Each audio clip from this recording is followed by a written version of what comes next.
guys, it's Miss English Teaches English here.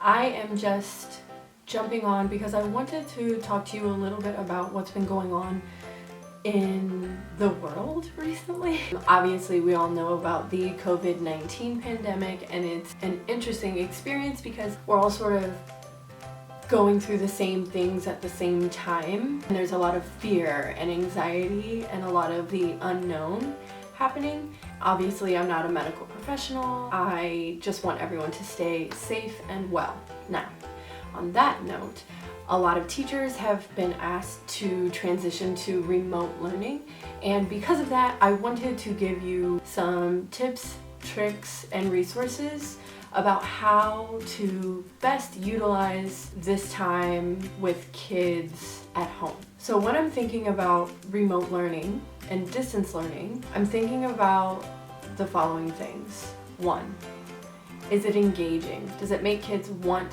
to get onto their computer for the purpose of learning? 2, is it rigorous? Is it something that the students are actually going to have to think hard about, think critically about, use their brains? 3, is it organized? Is there a system by which the students can access the material in a way that makes sense not only to them but to you? Because if it's organized for you, that means quicker grading, easier access. That means that you are able to make sense of all of your assignments. And 4, differentiation. Is this remote learning experience accessible to all students, meaning students who have learning disabilities, students who may need help reading, students who may need help writing, students who need extra guidance? In this video, I'm going to show you a bunch of different things that I use personally while designing an online unit. We'll start with poetry, which I think is an excellent way to ease yourself and students to ease themselves into English language arts. And I hope that you are all excited to learn about this. To be honest, I'm still learning as well. If you have any tips and tricks, please drop it in the comments below so that I have the opportunity to learn from you. Thank you so much. So the first resource and tool that I'm going to introduce to you is called Flipgrid. Flipgrid is actually a platform by which students can respond to questions that you ask them via video. I also find this to be a very useful tool when you want students to present content that they have created. For example, if they have an essay, or if they have a PowerPoint, or if they have an art project, they would be able to video record themselves presenting that information, upload it, and then students can view their peers' work, respond to their peers' work. It's also a great tool for you in terms of organization and grading. So for example, here, when schools first closed, I actually posed a question to my students. I recorded myself asking that question. Here's me and my son. The question was, how has technology helped and hurt us during this time? Okay, I had 17 students upload videos, and these 17 students uploaded it even though we were in a time of great unknown and sort of anxiety. And a lot of these students would not have given me an extensive response in class for whatever reason. Maybe they're shy, maybe they're worried that they're wrong, maybe they didn't have enough time to think about their responses. For example, this student would hardly ever respond to a prompt. She did an excellent job. You can give a grading rubric, you can edit the rubric, so the rubric can have basically whatever it is that you want, custom feedback, basic feedback, and then when you're done, you can email that feedback to them. Students can also respond to each other, so they can view another video and then they can rate it and respond to it, which I think is an excellent sort of peer-to-peer opportunity, even though we are social distancing. As a teacher, you can edit a response, you can hide a response, you can delete a response if it's like completely off base. You can move it up and down the page. So if you know that students are looking at the earlier videos more often than the top ones and a student gave an excellent response, you can move it down. You can also download the video. I think it's interesting to kind of make a little bit of a montage of student responses because they like seeing themselves on video. It'll make them feel special and they will be more likely to do this again in the future. The way that you set this up, you create an account as an educator, you create a grid, and then within that grid you have different topics. So this is one of my topics. The flip code is here, and you can have students click this link, email it out however you want, and you can then start to get responses coming in. I think this is a great resource. It's a little less formal. Students like recording themselves on a laptop or a phone, and they're more likely to give you an extensive response to a question because they have a little bit more time to think about it. The next website that I'm going to talk to you about is called Common Lit. Common Lit is kind of a more formal, traditional way of teaching online. That being said, I think it has a lot of positive attributes that as educators we can use, especially with regards to standard mastery and general assessment of reading. This is more geared towards the English language arts, social studies content. However, I believe that you could probably use it for any content because reading is important in every aspect of school. So this is kind of what the home page looks like. I have set up all of my classes, English periods 1 through 6. I can give you a holistic view of student performance. All right. And then I can give you what my assignments were, and I can manage my classes. So see who signed up for what class.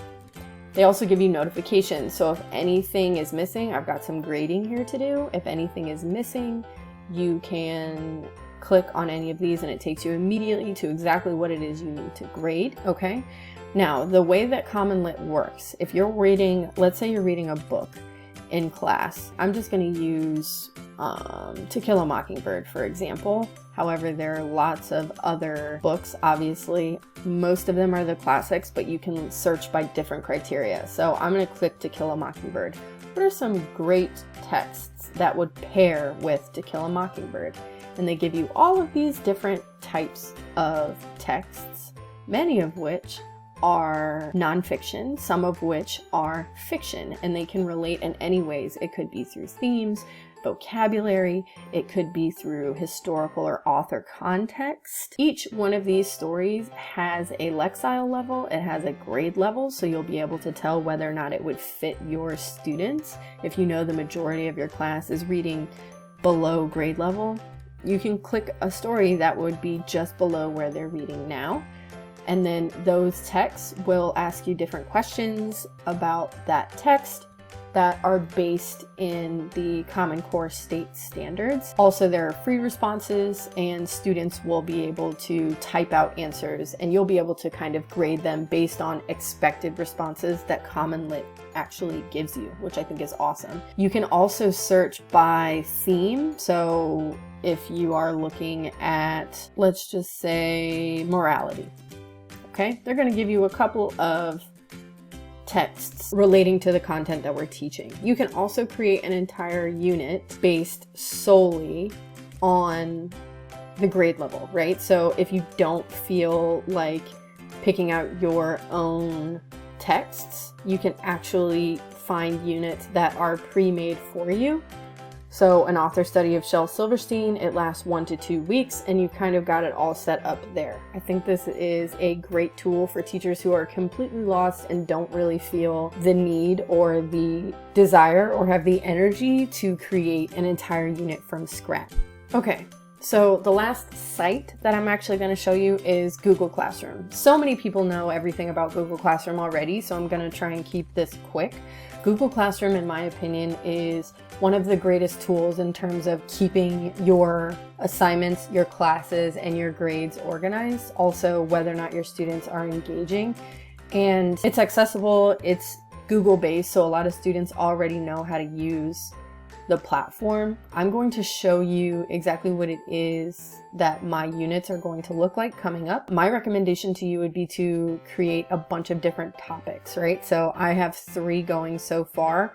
I know this is a little bare bones, but it'll be full up in the next 2 weeks. The first one's going to be a digital poetry unit. I've had a Google Slides presentation that is actually what we're learning on day 1. Here's the assignment they have to complete. And then the last thing is a YouTube video of me recording myself, which I did on Zoom, recording myself presenting the Google Slides presentation almost as if I was giving instructions in class. 12 minutes. This all together maybe would take them 30 minutes to get done. But I think it's an excellent resource. It's good to stay organized, and I think that's important in times like this.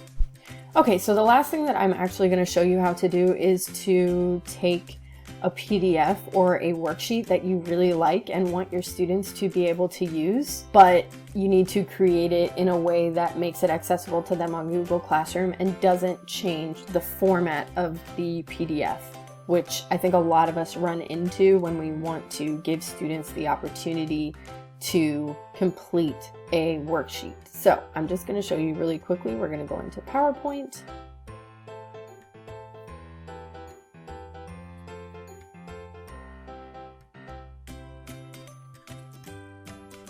So this is a PDF or a PowerPoint that I already created. The way that you are going to transfer it into Google Classroom is you are going to take a screenshot of this. I'm on a Mac, so I'm going to be using the snipper tool, Command-Shift-4. And you are just going to take a screenshot of this. I save it to my desktop, which is, I think, the easiest way to do it. But if you have a destination folder that you think is better, go for it. Okay, Google Chrome. The way that you do this, Google Slides presentation, blank. Okay, and then you're going to go to page setup. And you're going to change it to 8.5 by 11, which is a normal sheet of paper. I delete these just because I feel like they become a problem later. All right, and then you hit background, choose an image.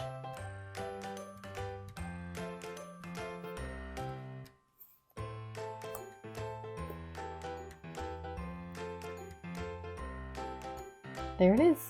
Now, the way that you have students type into this, you can do one of 2 things. One, you can create a text box already, and then you can have students just type in the text box. So just draw a text box wherever the blank is, okay? And they will be able to type in. I actually find it easier to have the students create the text box themselves. It's an important tool to know how to use on Google Classroom and Google Slides in general. So I think teaching them how to do this is advantageous. However, if you have students who are just completely lost, this will be helpful. All right.